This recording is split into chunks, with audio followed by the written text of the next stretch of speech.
एक बार फिर से आपका पीक पॉइंट अकेडमी में बहुत बहुत स्वागत है।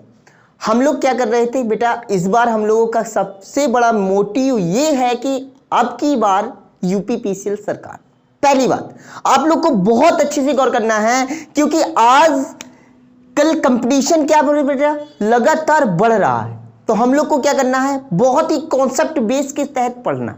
यदि हम लोग कॉन्सेप्ट अगर थ्योरिकल ही पढ़ते रह गए तो शायद मे बी हम लोग को एग्जाम निकालना थोड़ा सा क्या हो जाएगा, टफ हो जाएगा, थोड़ा नहीं बहुत टफ हो जाएगा, ये कह सकते हैं। उसके बाद में आप देखिए हम लोग को अब की बार यूपीपीसीएल सरकार, जैसा कि मैंने आपको टाइटल दिया है, तो हम लोग को इसी मोटिव के अनुसार अपना काम करना है। अब की बार यूपीपीसीएल सरकार, समझिएगा मेरी बात को। अब उसके बाद में आप लोग देखिए, आप लोग का मैंने पहले एक वीडियो डाल चुका हूं मैग्नेट का। क्या डाला है मैंने? मैग्नेट का वो मैंने बेसिक आपको बता के रखा है जो आपको बेसिक जानकारी आपको प्रोवाइड करेगा, और शेष जो जानकारी है वो आज मैं आपको इस वीडियो में देने वाला हूं। जो बची हुई जानकारी थी उसको आपको देखिए आज होना क्या है, अब देखिएगा। तो आइए आपको मैंने एक चित्र पेश किया, देखिएगा। मैंने मैग्नेट का डिक्टो यही फर्स्ट वीडियो मैंने चित्र दिया था। अब कुछ टॉपिक्स ऐसे थे जो मुझे आपको समझाना था, वो मैं आपको समझाऊंगा, इसमें आपको क्लियर कराऊंगा। ऐसे टॉपिक्स हैं, आप मेरी बात समझिएगा। ये मैंने आपको बता चुका था, ये क्या है बेटा, चुंबकीय बल रेखाएं। क्या है बेटा, चुंबकीय बल रेखाएं ये रखी हुई हैं, रेखाएं, राइट। ये समझिएगा मेरी बात को, रेखाएं हैं, ये क्या है, चुंबकीय बल रेखाएं हैं, अर्थात चुंबक से निकलने वाली रेखाएं, अर्थात चुंबक के नॉर्थ पोल से अगर सही डिफिनीशन इसकी कही जाए तो क्या होगी, देखिएगा। चुंबक के नॉर्थ पोल से निकलने वाली रेखाएं चुंबकीय बल रेखाएं कहलाती है। ये हो गई आपकी चुंबकीय बल रेखाओं की डिफिनीशन कह सकते हैं। अब आपको जो देखना है ना, आप समझिएगा है क्या, समझिएगा मेरी बात को, क्योंकि मैं आपको ये बता चुका था नॉर्थ पोल की स्ट्रेंथ साउथ पोल की स्ट्रेंथ की क्या होता है बेटा, इक्वल होता है। दोनों की स्ट्रेंथ पावर क्या होती है बेटा, इक्वल होती है। दोनों क्या होते हैं, इक्वल होते हैं, ना कोई बड़ा होता है ना कोई छोटा होता है स्ट्रेंथ को लेकर के। अब उसके बाद में देखिएगा स्ट्रेंथ हो गई। अब उसके बाद में अब पहला टॉपिक्स, ये मैंने वो टॉपिक्स लिखे हुए हैं, मैग्नेट के वो टॉपिक्स लिखे हुए हैं जिनके बिना आपकी मैग्नेट क्या है बेटा, अधूरी है। आज मैं इनको इतनी सरलता के साथ में आप लोग को कराऊंगा कि आप लोगों को ऐसा कंटेंट किसी वीडियो में मिलेगा ही नहीं। आप लोग को चुटकियों के साथ में आप लोग की इनकी डिफिनीशंस को सॉल्व कर पाएंगे, और इनके सवाल, इनकी जो वेज हैं वो बहुत ज्यादा एग्जाम्स में आते हैं, चाहे यूपीपीसीएल हो, चाहे यूपीआर मिलन हो, चाहे डीआरडीओ हो। आपका किसी भी कॉम्पिटिटिव एग्जाम में, अदर कॉम्पिटिटिव एग्जाम में इनसे सवाल क्वेश्चन पूछे ही जाते हैं। और ये लोग, यही आपकी परिभाषा है, यही लैंग्वेज आपको इंटर में पढ़ के आए हैं, लेकिन आप क्या पूरे टोटल डाउट में। आज मैं आपको डाउट क्लियर कराने वाला हूं। अब आपको इतना मेरे लिए छोटा सा काम करना है कि आपको वीडियो के अंत तक बने रहना, ताकि ये सभी टॉपिक्स क्या हो जाए, आप लोग के क्लियर हो जाए, राइट है। तो आइए दोस्तों हम देखते हैं देर न करते हुए कि पहला क्या है, चुंबकीय फ्लक्स है। क्या चुंबकीय फ्लक्स, मैं आपको ये बताने वाला हूं। तो आइए देखते, मैग्नेटिक फ्लक्स है क्या, समझिएगा मेरी बात को। मैग्नेटिक फ्लक्स जिसकी हम लोग बहुत ही चर्चा करते हैं, और यही कंफ्यूजन में रहता है, भाई बल रेखाएं, चुंबकीय बल रेखाएं ही तो कहीं मैग्नेटिक फ्लक्स नहीं है। नहीं बेटा, क्योंकि चुंबकीय बल रेखाएं, इसको भी चुंबकीय बल रेखाओं के नाम से जानेंगे, इसको भी चुंबकीय बल रेखाओं के नाम से जानेंगे, और ये भी तो चुंबकीय बल रेखाएं हैं। अब कंफ्यूजन ये आ गया कि हम लोग को चुंबकीय फ्लक्स तो है क्या, कुछ नहीं है, केवल टोटली क्या है, एकदम बेसिक सा लॉजिक है कि सबसे बड़ा मैटर ये है कि इसको कहते हैं कि चुंबकीय बल रेखाओं की संख्या, टोटल संख्या, टोटल क्या बेटा, संख्या। अर्थात कह दिया जाए कि सपोज करिए कि ये कोई आपका तल रखा हुआ है। क्या रखा हुआ है बेटा, कोई तल रखा हुआ है, ठीक। अब तल सपोज करें जो रखा हुआ है, इस तल को हमने यहां पे ऐसे ले आए, सपोज करिएगा मेरी बात को, क्योंकि थोड़ा सा तो इमेजिन आप लोग को करना ही पड़ेगा ना। ये एक तल ले आए आप लोग, इसके पास में ले आए। अब चुंबकीय बल रेखाएं या तो आप जानते हो कि नॉर्थ पोल से निकलेंगी, साउथ पोल पे क्या होंगी बेटा, खत्म होंगी। इतना आप जानते हो कि नॉर्थ पोल से निकलेंगी, साउथ पोल से निकलेंगी और खत्म हो जाएंगी। अब जैसे इस तल को आप इस नजदीक लाते हो, तो ये साउथ पोल की जो रेखाएं, नॉर्थ पोल की रेखाएं जो साउथ पोल की ओर जा रही हैं, मतलब ये वाली रेखाएं इस पृष्ठ को क्या करेंगी, बेधेंगी ना, यानी पृष्ठ को टच करके जाएंगी। अब कितनी रेखाएं टच करके जाती हैं ये तो अभी नहीं मालूम ना। अब कह दिया जाए कि सपोज की रेखाएं जो टच होके जाती हैं वो आपकी क्या है, 10 है या 15 है। एक छोटा सा एग्जाम्पल दे रहा हूं मैं आपको, छोटा सा, 10 या 15 है।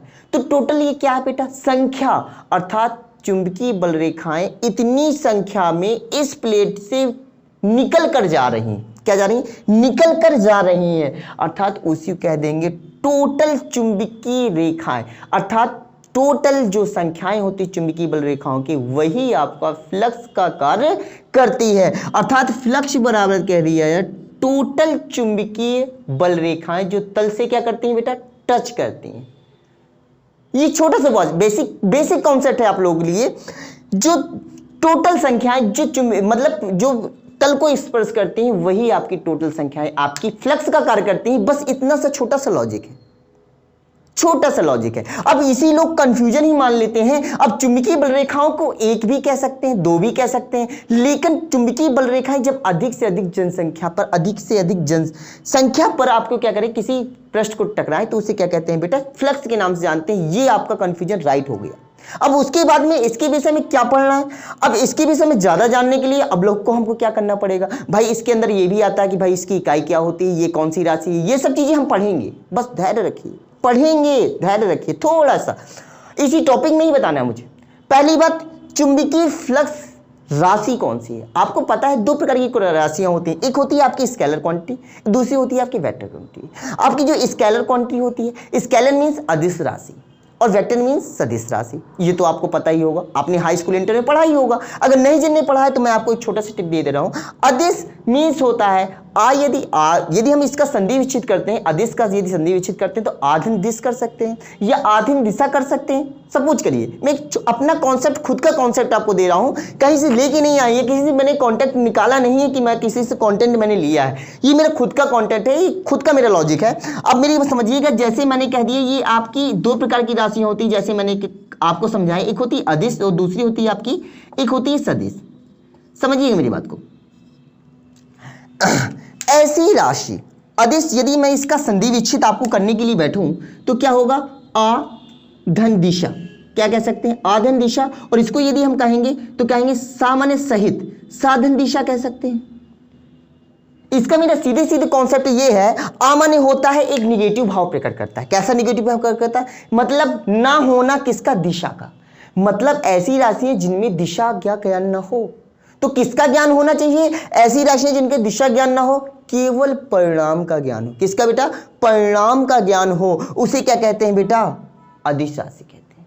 और जिस सामान्य सहित मतलब सदिश राशियां वे राशियां कहते हैं जिसमें दिशा के साथ साथ में अपना मैग्नीट्यूड भी स्थापित हो, मैग्नीट्यूड को वही परिणाम कहते हैं। ये हो गया बेटा, ये हो गया।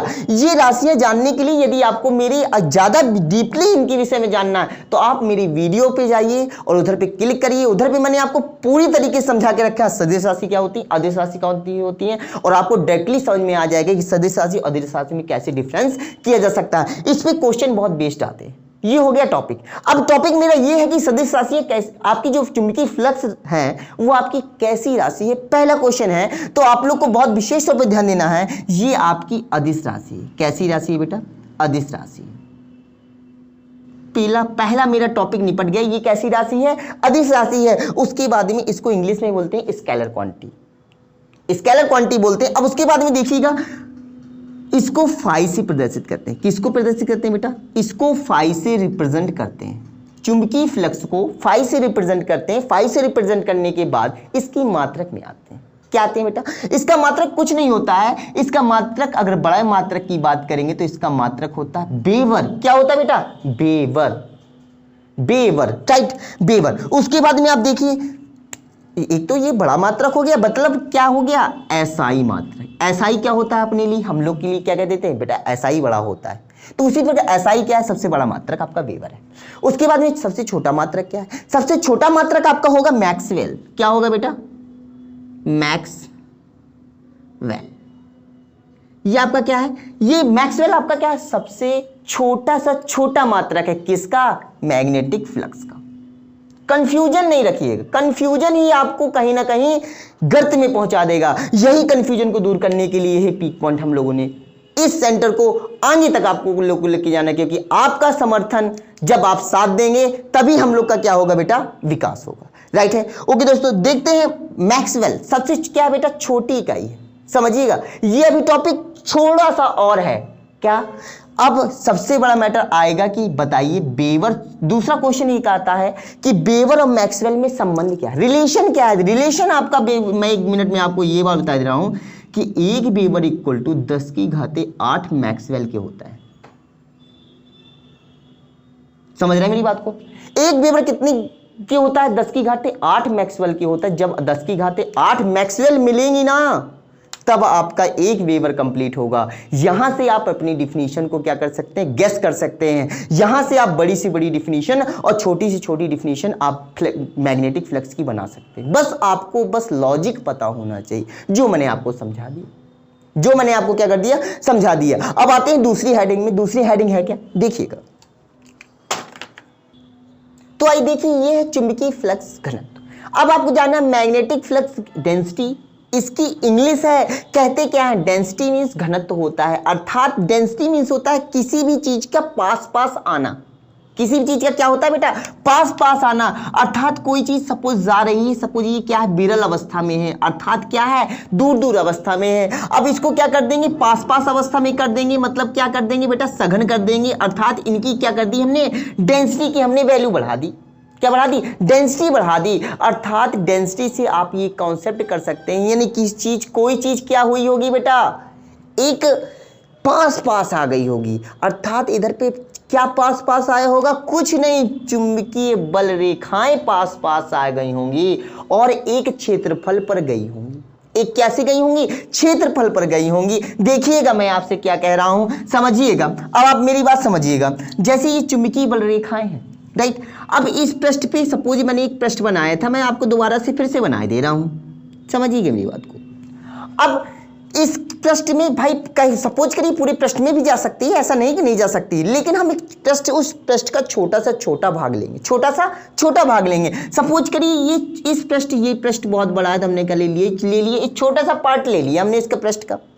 अब हमने इस पृष्ठ के छोटा सा पार्ट लेने के बाद में हमने कह दिया इसका जो आपका क्षेत्रफल है, अर्थात जो एरिया है, वो आपका 1 मीटर स्क्वायर है। कैसा बेटा, 1 मीटर स्क्वायर। अर्थात इस छोटे से छोटे क्षेत्रफल का जो एरिया है आपका क्या है, 1 मीटर स्क्वायर। ये मैंने ले लिया, बहुत सिंपल से, बस खत्म होने वाला है, बस अब चुटकी में ही इसका सॉल्व हो जाएगा। अब आप मेरी बात समझिएगा, इस क्षेत्रफल से जितनी रेखाएं आपकी क्या होती हैं बेटा, काटती हैं या निकलती हैं, जितनी भी रेखाएं, अर्थात जितनी भी रेखाओं की संख्या ज्यादा से ज्यादा होगी वहां पे डेंसिटी क्या होगी बेटा, ज्यादा से ज्यादा होगी। उसी को कह सकते हैं। अब आपको पता है किसी भी पृष्ठ से यदि संख्याएं निकलती हैं उसे क्या कहते हैं, मैंने आपको बताया था, फाई कहते हैं, अर्थात टोटल चुंबकीय रेखाएं। अर्थात इसका अगर संबंध अगर लेंगे तो क्या होगा, कहीं ना कहीं फाई और ए से संबंध है, कहीं ना कहीं। भाई क्षेत्रफल नहीं होगा तो ये किससे गुजरेंगी, भाई इसको भी लेना जरूरी है और इसका भी लेना जरूरी है। अर्थात क्या होगा, फाई भी होगा और ए भी होगा। अर्थात इसको क्या कह देते हैं बेटा, बी कह देते हैं।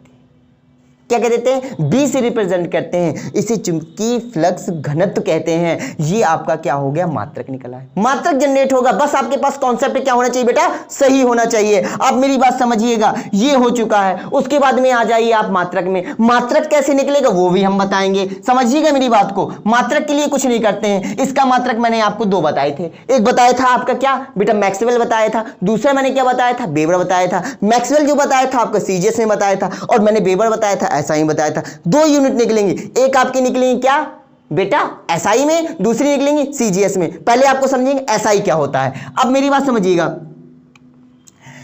मैंने इसकी मात्रक बताया था एसआई में वेबर, रख दीजिए वेबर, बहुत अच्छे। अब उसके बाद में वेबर रखने के बाद में इसका मात्रक मैंने आपको बताया था, एसआई में रखते हैं, मीटर में रखते हैं, क्या हो जाएगा बेटा, मीटर स्क्वायर हो जाएगा कि नहीं हो जाएगा, ये हो गया मीटर स्क्वायर। अर्थात इसको हम कह सकते हैं वेबर प्रति मीटर स्क्वायर कह सकते हैं। समझिएगा मेरी बात को, इसको मीटर प्रति वेबर स्क्वायर, जो आपका वेबर प्रति मीटर स्क्वायर है, इसको और किसी नाम से भी जाना जाता है, सब्र रखिए, धैर्य रखिए, वो भी बताऊंगा मैं क्या होता है। इसको हम टेस्ला भी कह सकते हैं। क्या कह सकते हैं बेटा? टेस्ला के नाम से भी जाना जाता है। टेस्ला, टेस्ला नहीं बेटा, टेस्ला। क्या बेटा? टेस्ला के नाम से भी जानते हैं। अब मेरी बात समझिएगा, कभी कभार क्वेश्चन एक आता है, क्या आता है? एक टेस्ला बराबर कितने आपके वेबर प्रति मीटर स्क्वायर के? तो बेटा एक टेस्ला लिया है ना, तो ये भी चीज क्या होगी? एक ही तो होगी ना। सीधे सीधे कॉन्सेप्ट। वही किस्सा है कि आप ये बताइए, ट्रेन अगर सामने से जा रही हो तो बताइए गाय अगर आ गई तो कितनी गाय बनेगी? भाई एक ही गाय जाएगी तो एक ही गाय तो मरेगी ना। समझ रहे हैं मेरी बात को? सीधे सीधे कॉन्सेप्ट है। जितने आपके टेस्ले होंगे उतने वेबर मीटर स्क्वायर होंगे। मैंने आपको एग्जांपल के द्वारा पे समझा भी दिया। समझ रहे हैं मेरी बात को? अब आप मेरी बात समझिएगा, ये हो चुका। उसके बाद मैं आपको दूसरा मात्रक दिखाऊंगा, वो है आपका सीजीएस मात्रक। सीजीएस मात्रक समझिएगा मेरी बात को। सीजीएस में क्या लेना है? आपकी फ्लक्स की इकाई क्या थी? आपकी चुंबकीय फ्लक्स की इकाई थी आपकी क्या बेटा? मैक्सवेल। समझिएगा मेरी बात को, मैक्सवेल थी, मैक्सवेल थी। समझिएगा मेरी बात को। अब मैक्सवेल थी। अब ये जो एरिया लेंगे, जो क्षेत्रफल लेंगे, वो क्या लेंगे बेटा? सेंटीमीटर में लेंगे। आपको यदि इसका ले लिया, सपोज सेंटीमीटर में ले लिया, क्या दी? 1 सेंटीमीटर स्क्वायर, राइट? तो इसका मात्रक क्या रखेंगे? Centimetre square. और इसको क्या कहते हैं ये भी मैं आपको बताने वाला हूं। इसको हम लोग बोलते हैं गॉस। क्या बोलते हैं बेटा? गॉस बोलते हैं। इसको क्या कहते हैं? गॉस कहते हैं। अर्थात एक गॉस बराबर अगर कभी आ जाता है तो एक गॉस बराबर एक मैक्सवेल प्रति क्या होता है बेटा? सेंटीमीटर स्क्वायर के बराबर होता है। क्या होता है? एक गॉस इक्वल टू एक मैक्सवेल अपॉन सेंटीमीटर स्क्वायर के क्या होता है? बराबर होता है। अब मैं आपको एक चीज और बताने वाला हूं, जादू बताने वाला हूं कि बताइए टेस्ला और गॉस में संबंध क्या होता है। बस आप लोग को इंतजार करना है थोड़ा सा। अब आपको देखिएगा टेस्ला और आपका गॉस में संबंध क्या होता है, relation between Tesla and Maxwell. Okay दोस्तों, देखिएगा जैसा कि मैंने आपको बताया टेस्ला और गॉस में संबंध कैसे निकलेगा। तो आप देखिएगा, आप लोग सोच रहे होंगे कि कैसे निकलेगा, मैं आपको बस चुटकियों में बताऊंगा कैसे। आइए देखते हैं। अब आपको पता है कि टेस्ला जो होता है, टेस्ला, समझिएगा मेरी बात को, टेस्ला को हम क्या लिख सकते हैं? वेबर प्रति मीटर स्क्वायर लिख सकते हैं कि नहीं लिख सकते? लिख सकते हैं। अर्थात एक टेस्ला बराबर एक वेबर प्रति मीटर स्क्वायर के। अभी मैंने ऊपर आपको बताया भी है। समझ रहे हैं मेरी बात को? अब आप भी देखिएगा, अब आपको पता है कि एक वेबर में, अभी जस्ट नाउ लिखा भी था इसके जस्ट पहले, एक वेबर में कितने मैक्सवेल होते हैं? आपको पता है 10 की घाते 8 मैक्सवेल होते हैं। ये आपको पता है। आपको चेंज करना तो आना चाहिए भाई, और चेंज करना नहीं आएगा तो आप लोग को ये कैसे आ जाएगा? आपको पढ़ना पड़ेगा ताकि आपको जल्दी से जल्दी किस चीज को क्या कर सको बेटा? कवर कर सको। उसके बाद में आप देखिएगा, आपको पता है 1 मीटर में कितने सेंटीमीटर होते हैं? नहीं पता तो लीजिए, आपको मैं बता दे रहा हूं, 1 मीटर में बेटा 100 सेंटीमीटर होते हैं। ये आपको पता होगा, नहीं पता तो आप नोटिस करिए, क्योंकि पढ़ाई जब से स्टार्ट की जाए तभी सवेरा, जब जागे तभी सवेरा। तो अभी आप जग जाइए, आपका सवेरा कल ही होने वाला है। अब आप देखिए 1 मीटर में 100 सेंटीमीटर होते हैं, इधर पे लिखा हुआ मीटर स्क्वायर, तो एक अर्थात मीटर मतलब मीटर इंटू मीटर, तो 1 मीटर के 100 सेंटीमीटर 10 की घाते क्या हो जाएगा भाई? 100 सेंटीमीटर को मीटर में कन्वर्ट करेंगे, फिर क्या करें,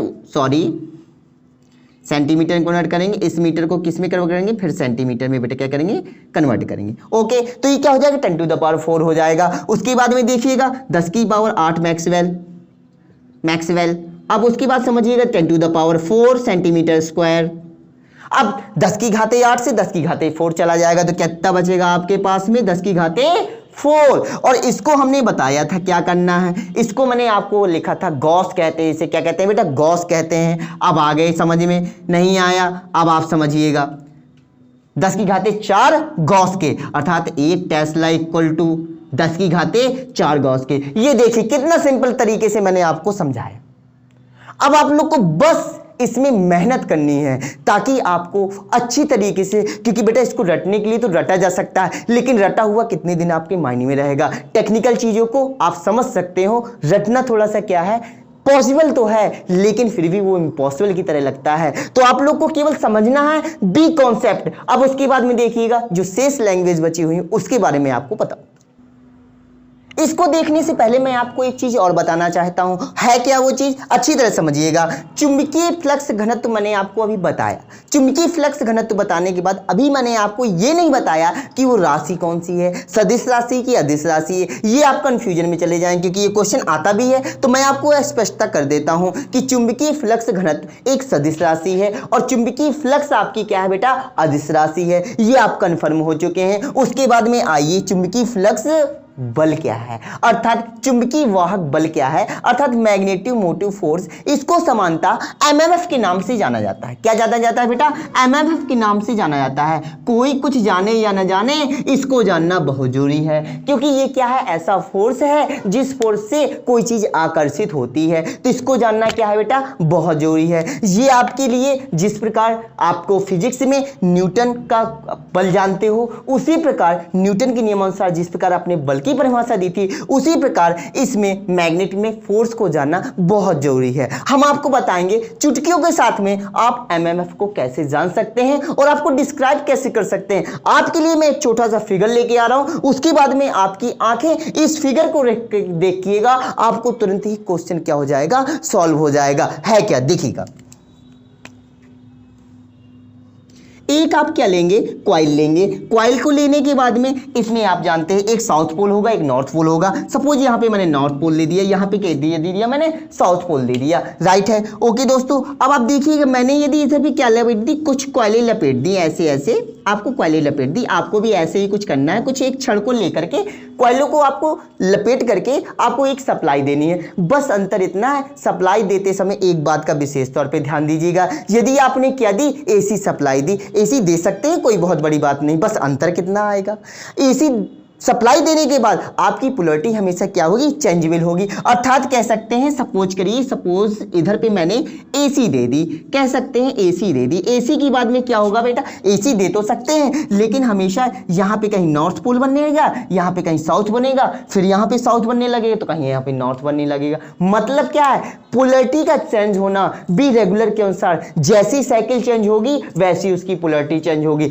मतलब मैग्नेट में फोर्स की वैल्यू क्या होगी बेटा, कम होगी। अर्थात वो कम बलों का क्या करेगा, महसूस करेगा। इस तरह में आपकी प्रॉपर्ली मैग्नेट नहीं बन पाएगी। तो आपकी प्रॉपर्ली मैग्नेट बनाने के लिए आपको करना क्या पड़ेगा, आपको डीसी सप्लाई देनी पड़ेगी। क्या देनी पड़ेगी बेटा, डीसी सप्लाई देनी पड़ेगी। अर्थात मैग्नेट दो प्रकार की होती हैं, एक होती है प्राकृतिक चुंबक, एक होती है आपकी कृत्रिम चुंबक। समझ रहे हैं मेरी बात को। अब आपको कृत्रिम चुंबक भी दो प्रकार की होती है, एक बनाएंगे आपका कैसा, परमानेंट, फिर एक बनाएंगे आपका कैसा, नहीं टेम्परेरी। एक परमानेंट एक टेम्परेरी। तो टेम्परेरी भी मैं आपको बताऊंगा कैसे बनती है और आपको अस्थायी बताऊंगा कैसे बनती है, अर्थात टेम्परेरी एंड आपका परमानेंट सब बताऊंगा। बस आपको वीडियो को अंत तक बना रहना क्योंकि इसके लिए आपको जरूरी है, आपका साथ भी जरूरी है। राइट होगा दोस्तों। अब आप मेरी बात देखिएगा, इधर पे सप्लाई मैंने आपको कहा कि आपको डीसी देनी है।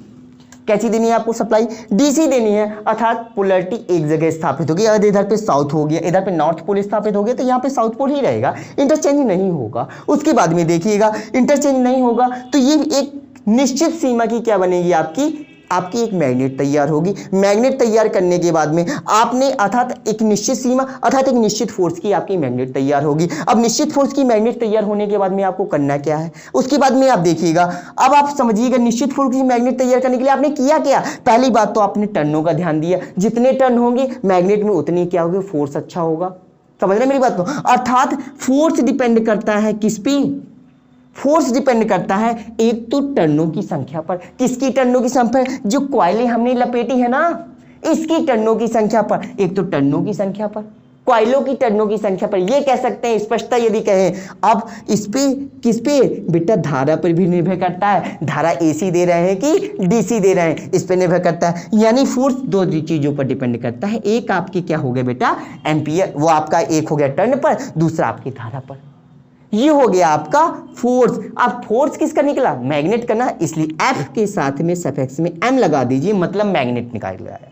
किसका निकला है, मैग्नेट का निकला है। ये हो गया आपका एमएफ, इसी को कहते हैं एमएफ के नाम से जाना जाता है, मतलब मैग्नेटिक मोटिव फोर्स के नाम से जाना जाता है। ऐसी मोटिव फोर्स अर्थात ऐसा फोर्स जो मैग्नेट को क्या कर दे बेटा, एक्टिव कर दे। सीधे सीधे एक सिंपल जो आपका टर्न और एम्पियर पर डिपेंड करता है। अब इसके मात्रक के विषय में बात करेंगे। मात्रक आप देखिएगा, चूंकि क्या है आपको पता है धारा का मात्रक एम्पियर होता है। चूंकि अब आप मेरी बात समझिएगा अच्छी तरीके से, जो आपका एक मिनट, जो आपका वो होता है धारा के बाद में ये क्या है टर्न है, तो बेटा इसका मात्रक हो जाएगा टर्न एम्पियर। क्या हो जाएगा बेटा? Turn ampere. ये हो गया आपका टर्न एम्पियर, क्या हो गया? मात्रक हो गया। इसकी बात समझ में आ गई। अब समझने के बाद क्या है, अब उसके बाद में आपको मैं नेक्स्ट जो आपका हेडिंग मैंने आपको डलाई थी वो मैं आपको कराने वाला हूं, जो ही आपको बहुत इंपॉर्टेंट है। पहली बात, इस टॉपिक को समझने से पहले, इस फोर्स को समझने से पहले एक छोटा सा एग्जाम्पल करेंगे, ताकि आपकी ये एग्जाम्पल क्या हो जाए, पूरी तरीके से फिट हो जाए आपके माइंड में। तो आइए देखते हैं एक छोटा सा सवाल। आइएगा हम इस सवाल के बारे में आपसे जिक्र करेंगे। देखिएगा, इसको मिनटों के साथ में, सेकंडों के साथ में आप लोग को हल कर सकते हैं। ये देखिए, करने के लिए तो आप यदि थ्योरिटिकल मेथड से करेंगे तो ये थोड़ा सा टर्म लंबा पड़ेगा। हम लोग को देखना है एकदम शॉर्ट, क्योंकि हम लोग के पास एग्जाम में समय कम होता है और क्वेश्चन ज्यादा से ज्यादा गेन करने पड़ते हैं। तो हम लोग अब देखेंगे, यदि किसी कुंडली में इतने एम्पीयर की धारा प्रवाहित होती है, मतलब आई आ गई, ठीक है, आई आपको पता चल गई प्रवाहित हो रही है, उसके बाद में इतने टन एम्पियर का विद्युत वाहक बल यानी एमएफ की वैल्यू आपको दी गई है। क्या दी गई है? 250। समझिएगा मेरी बात को, आई दिया गया है, राइट है 5 एम्पियर। अब आपको निकालना क्या है? 250 एम्पियर, ये चीज हो गई आपकी। उसके बाद में आप टर्नों की संख्या निकालना है। मैंने आपको फार्मूला क्या बताया था? एफएम निकालने के लिए आपको क्या करना है? टर्नों की संख्या में धारा का मल्टीप्लाई करना है, देन आपका आंसर प्राप्त हो जाएगा। समझिएगा मेरी बात को, अर्थात 250 में से 5 का क्या कर दोगे? डिवाइड कर दोगे, 5 25, आंसर आ गया ये आपका। इस तरह सिंपल से क्वेश्चन आप लोग को क्या करते हैं बेटा? परेशान करते रहते हैं एग्जाम्पलों में, जैसा कि मैंने आपको एग्जाम्पल ले दिया। बस आप लोग को क्या करना है? घर में मेहनत करनी है अच्छी तरीके से, ताकि ये एग्जाम्पल अच्छे से अच्छे हो सके। आइए हम देखते हैं नेक्स्ट हेडिंग के विषय में चुके हैं। चौथी हेडिंग में देखिएगा, ये हेडिंग के बाद में अब लोग की मैग्नेट क्या हो जाएगी? फिनिश हो जाएगी। बस आपको आंखें इसी में ही लगा के रखनी है, क्योंकि ये लास्ट हेडिंग ही आपके लिए प्रबल हो सकती है। अब आप देखिएगा, प्रबल कुछ नहीं, बस चैनल में बने रहिए, प्रबल कुछ नहीं, आपको चुटकियों में ही सॉल्व कराया जाएगा। मेन मोटिव यही है। अब आप समझिएगा रिलेक्टेंस क्या है। रिलेक्टेंस मतलब कहीं ना कहीं ये भावनाएं दे रहे हैं रेजिस्टेंस से। अर्थात रेजिस्टेंस क्या होता था बेटा? रेजिस्टेंस आप समझते हो, यदि आपने नहीं पढ़ा हुआ है तो मेरी पिछली वीडियो आप देखेंगे, ताकि आपको रेजिस्टेंस के बारे में क्या हो जाए? नॉलेज प्रदान हो जाए। अब आप देखिएगा रेजिस्टेंस है क्या? रेजिस्टेंस कुछ नहीं है, जो धारा के मार्ग में अवरोध उत्पन्न करता है उसे रेजिस्टेंस कहते हैं। इसका मात्रक ओम होता है, जो पिछली कक्षाओं में हम लोग पढ़ चुके हैं। बस आप लोग को देखने का काम रह गया है। बस आप लोग मेहनत खुद भी तो करिए, पूरी मेहनत हम ही थोड़ा नहीं करेंगे। अब मेरी बात समझिएगा, रेजिस्टेंस का मात्रक ओम होता है। समझिएगा, ये सब चीजें मैं आपको करा चुका था। उसके बाद में आपको रिलेक्टेंस कराना है। यहाँ पे रिलेक्टेंस से मैटर है, अर्थात है क्या? ये है कुछ नहीं। जिस प्रकार विद्युत अर्थात विद्युत में अर्थात विद्युत धारा में रेजिस्टेंस काम करता था, उसी प्रकार ये रिलेक्टेंस काम करेगा। चुंबकीय बल रेखाओं में अवरोध उत्पन्न करेगा। क्या करेगा बेटा? चुंबकीय बल रेखाओं में अवरोध उत्पन्न करेगा। ये इलेक्ट्रॉनों के बहनों में अवरोध उत्पन्न करता था। कंपैरिजन करके पढ़ेंगे, हर चीज आसान हो जाएगी, नहीं तो सब धुंधला धुंधला दिखाई देगा। समझ रहे हैं मेरी बात को? इसलिए मैंने आपको कंपैरिजन कराया। अब आप देखिएगा रिलेक्टेंस है क्या। अब आप देखिए, अब मेरी बात समझिएगा, आपका क्या है? रेजिस्टेंस। सपोज करिए रेजिस्टेंस ही है एक प्रकार से। अब रेजिस्टेंस को आर से प्रदर्शित करते थे, ये चीज मैं आपको बता चुका था। लेकिन इधर पे रिलेक्टेंस है, तो इसलिए हम लोग आर से रिप्रेजेंट कर रहे हैं, लेकिन आर के सफिक्स में एम रिप्रेजेंट कर देंगे, ताकि क्या हो जाएगा? R M. अर्थात मैग्नेट की बात कर रहे हैं हम लोग। किसकी बात कर रहे हैं? मैग्नेट की बात कर रहे हैं। उधर पे हम लोग का क्या प्रवाहित होता था बेटा? उसमें धारा प्रवाहित होती थी, अर्थात इलेक्ट्रॉन प्रवाहित होते थे। इसमें क्या प्रवाहित होगा? चुंबकीय फ्लक्सों की संख्या प्रवाहित होगी। अर्थात चुंबकीय फ्लक्सों की संख्या प्रवाहित होती, मतलब क्या है आपका? समझिएगा, अर्थात फ्लक्स आपका बह रहा है। क्या हो रहा है बेटा? फ्लक्स आपका बह रहा है। अब फ्लक्स बहने के साथ साथ में आपको फोर्स भी तो लगाना पड़ेगा, क्योंकि बिना फोर्स के, बिना वोल्टेज के, उस प्रकार आपने देखा होगा V बराबर IR ओम के नियमानुसार। अब मेरी बात समझिएगा, इधर पे वोल्टेज क्या होता था बेटा? एक फोर्स का कार्य करता था। वोल्टेज अगर विद्युत की बात करें तो इधर पे फोर्स का कार्य करता था कि नहीं करता था? और धारा क्या करती थी? इलेक्ट्रॉनों के प्रवाह की दर को ही धारा कहते थे। अब आप लोग को सब कुछ बता चुका हूं, बस आपको आपको देखने का काम रह गया। तो V/I ये हो गया एक प्रकार से क्या हो गया बेटा, फोर्स हो गया। ये हो गया आपका इलेक्ट्रॉनों का प्रवाह, अर्थात नीचे वो रखेंगे जो आपका प्रवाहित हो रहा है। तो इसमें ये चीज क्या प्रवाहित हो रही है, अर्थात मैग्नेट में आपका फ्लक्स प्रवाहित होगा। क्या होगा बेटा, फ्लक्स प्रवाहित होगा। तो नीचे क्या रखेंगे, प्रवाहित होने वाली चीज नीचे आ गई फ्लक्स की वैल्यू। ऊपर क्या रखेंगे, फोर्स रखेंगे। तो इधर पे वोल्टेज क्या करता था, फोर्स का काम करता था, यहाँ पे फोर्स। कंपैरिजन, टोटली कंपैरिजन, ये आप समझ गए। ये एक प्रकार का ओम के नियम का तरह कार्य कर रहा है।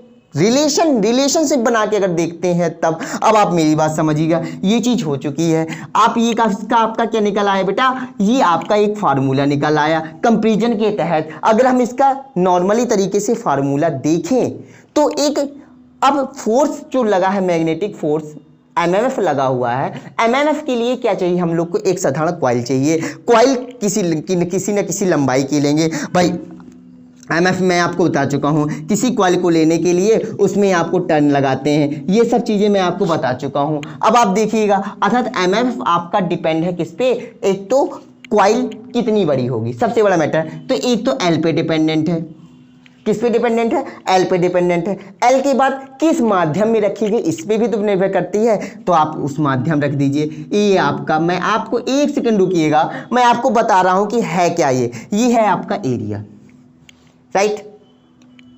अब इनके विषय में एक एक जानेंगे। ये आपका L क्या है, आपका μ0 क्या है, ये आपका μr क्या है, इस सब के विषय में आपको मैं बताऊंगा। बस आपको धैर्य रखना है, समझिएगा मेरी बात को। MMF क्या है ये आप जानते ही जानते हो, फाई क्या है ये आप जानते ही जानते हो। बस हमें इसके बारे में जानना है। किसके बारे में जानना है, इसके बारे में, टोटली फोकस इसके बारे में करेंगे। L क्या है, जो आप ले रहे हो, अर्थात परिनालिका की क्या है, लंबाई है। चुंबकीय कॉइल की लंबाई कह सकते हैं। ये क्या बेटा, चुंबकीय कॉइल की, अर्थात कह सकते हैं चुंबकीय कॉइल की लंबाई। क्या है बेटा, ये चुंबकीय कॉइल की लंबाई है। उसके बाद में देखिएगा ये क्या है, आप मेरी बात समझिएगा, ये निर्वात में विद्युत वाहक बल है। बेटा ये निर्वात में क्या है, चुंबकशीलता है। क्या है बेटा, निर्वात में चुंबकशीलता है। क्या है बेटा, निर्वात में चुंबकशीलता है, निर्वात में चुंबक शीलता है। ये हो गया आपका, ये आपकी क्या है, माध्यम में चुंबकशीलता है। जिस माध्यम में रखा गया उसकी चुंबकशीलता है, अर्थात माध्यम की चुंबकशीलता। क्या कह सकते हैं बेटा, माध्यम की क्या कह सकते हैं, चुंबकशीलता कह सकते हैं। ये आपका निपट चुका। और ये क्या है, आपका एरिया है। एरिया मतलब जिस एरिया पे आपका रखा गया, अर्थात अनुप्रस्थ परिच्छेद का क्षेत्रफल। अनुप्रस्थ परिच्छेद का क्या है बेटा, क्षेत्रफल। अर्थात अनुप्रस्थ परिच्छेद क्या जाता है, ये क्रॉस सेक्शन की बात कर रहा है, समझ में आ रहा है। अनुप्रस्थ परिच्छेद ये हो गया का क्षेत्रफल। ये सब चीज़ों के बारे में आपको मैंने बता भी दिया है। अब रही इसकी बात में, अर्थात किसकी बात रही बेटा, मात्रक की बात रही। तो मात्रक तो आप तो कर ही सकते हो, नहीं आप जान पा रहे, समझ नहीं पा रहे, तो मैं आपको बता दे रहा हूँ। इसका मात्रक तो मैं निकलवा ही चुका हूँ। इसका मात्रक अभी आपको पता है, मात्रा का अगर पता है तो आप मात्रा की मात्रक से निकाल सकते हैं। अब आपको नहीं पता है, मैं आपको चलिए बता दे रहा हूँ। इसका मात्रक क्या था, एम्पियर टन था। इसका मात्रक क्या था बेटा, वेबर। तो लिख लीजिए आप, एम्पियर टन बत्ते एम्पियर टन अपान वेबर। ये क्या हो जाएगा बेटा, आपका मात्रक हो जाएगा। इसका मात्रक समानता पूछा जाता है। बहुत से लोग इसमें गलती करके चले जाते हैं, बस आप लोग को गलती नहीं करना है, क्योंकि कंफ्यूजन ही आप लोग को डीप में फेंक देगा। अब आप तैयारी करना स्टार्ट कर दीजिए। ये टॉपिक हो गया है खत्म। आप लोग को क्या करना है, आप लोग को वीडियो को अंत तक देखना है। और जो दोस्त अपनी प्रिपरेशन कर रहे हैं या करने की तैयारी कर रहे हैं, तो आप लोग को वीडियो क्या करना है, सेंड करना है, ताकि उनको भी इस वीडियो का पूर्णतः क्या मिल सके, लाइक मतलब लाभ मिल सके, पूर्णतः ये लाभ उठा सकें और एंजॉय के साथ में अपनी पढ़ाई को पूरा कर सकें। हाँ दोस्तों, आप लोगों से केवल एक ही आप लोगों से गुजारिश है कि आप लोग बस यदि इस वीडियो पे नए आए हैं, यदि इस चैनल पे नए आए हैं, तो आप चैनल को क्या करें, सब्सक्राइब करें और बेटा बेल आइकन दबाना मत भूलें। और बेटा आप लोग को यदि बहुत ही अच्छी वीडियो लगी हो तो बेटा एक बार कमेंट करके आप हमें कमेंट करके बता सकते हो। ओके दोस्तों, थैंक यू।